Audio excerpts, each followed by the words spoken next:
The recently concluded 2023 presidential elections has, since the completion of the collation exercise on Tuesday night by INEC, has generated heated arguments and controversies by opposition political parties and the electorate, as allegations of malpractice by the electoral body continue to gain louder audiences across different sectors where opposition candidates fire darts of heinous delinquency at the victory of the ruling party's candidate, Asiwaju Bola Ahmed Tinubu. The APC Presidential Campaign Council has, however, reacted, stating their readiness to defend their victory at the controversial polls. Olubenga George has more on this report. The much-awaited 2023 presidential elections may have come as expected, but to say that it is done and dusted with may be a statement of ignorance, following the various reactions that have trailed the victory of Asiwaju Bola Tinubu of the APC and the resolute determination of the two leading opposition party candidates, Alhaji Atiku Abubakar of the PDP and Mr. Peter Obi of the Labour Party, who alleged the winner of connivance with the Independent National Electoral Commission, INEC, to influence the outcome of the voting exercise in their favor.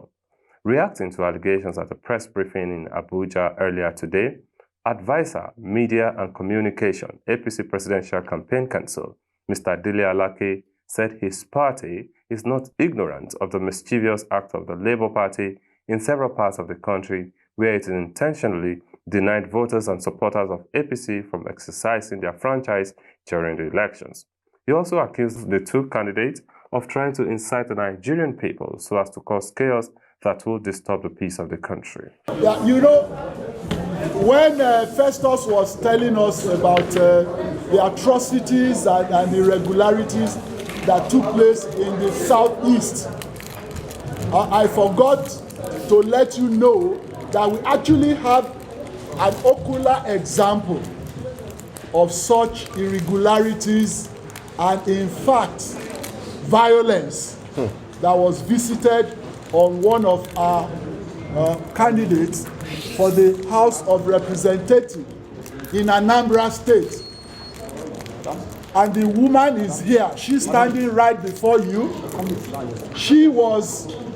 Her house was fire-bombed in Anambra simply because she is a member of the APC and because she voted for APC and she herself is a candidate of the House of Representatives on the platform of APC. Her house was completely burnt and her family driven away in Anambra by the Labour Party terrorists. Also speaking to newsmen at the event, Femi Fani Kayode, spokesperson of the APC Presidential Campaign Council, began by saying that Labour Party candidate Peter Obi is an incorrigible liar. He, however, maintained that the People's Democratic Party came into the presidential race a loser, having lost key members of the party to internal crisis. Peter Obi is an incorrigible liar is a fact. But quite apart from that, we have to understand that the PDP, which is the real focus that I have to say, that I have to focus on, are a castrated machine, totally and completely castrated. They came into this election, as Dele said, without all their limbs intact. So the outcome was very obvious from the start. We knew this would happen. We also knew that they would whine, they would lie, they would complain, and they would feed their own egocentric nature by telling the sort of lies that their candidate told yesterday. But you know, we understand the pain, so we can allow them to do that. I mean, that's perfectly natural, where you've lost an election and your party has been totally and completely decimated. So it's understandable. What I think is something that we just cannot forgive is the attempt to incite Nigerians, because there is an attempt to incite Nigerians against INEC and against this result and against our candidate. This is unacceptable. To get on national TV and quote and say that our candidate was described as a drug baron in a foreign land is utterly shameless. For Atiku to say that, he's nothing but shameless. Revealing his position about the ongoing falls, Festus Keyamo SCN, also spokesperson of the Tinubu Shettima Presidential Campaign Council, revealed that the Labour Party was involved in gross electoral misconduct of high magnitude during the recent polls and that the party and its candidates was unworthy of moral uprightness per se it bears before the Nigerian people. I just posted some results now on my Twitter handle. If you go and check so that you can see the evidence. And it was widespread throughout the Southeast, where one handwriting filled all the Form E-C-8As in one complete word. One particular handwriting. What that means is that voting took place or did not take place, and they went to somebody's house to fill all the Form E-C-8As. One handwriting. Go and check.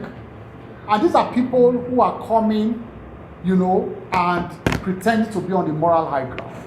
And so when you see him face the cameras with a straight face, pretend to break down to cry, and hoodwink, unfortunately, really, younger ones who don't know him and don't know his history. I mean, we shudder at the level of deceit. According to provisions of the electoral law, all oppositions who wish to challenge the victory of the APC have 3 weeks to make their cases before relevant authorities designed to attend to electoral matters of this nature in Nigeria. In the coming days, however, it only remains to be seen what the outcomes of the opposition's allegation will mean for the swearing-in of Asiwaju Ahmed Tinubu on the 29th of May as the substantive president of the Federal Republic of Nigeria. Olubenga George, reporting for Alive News.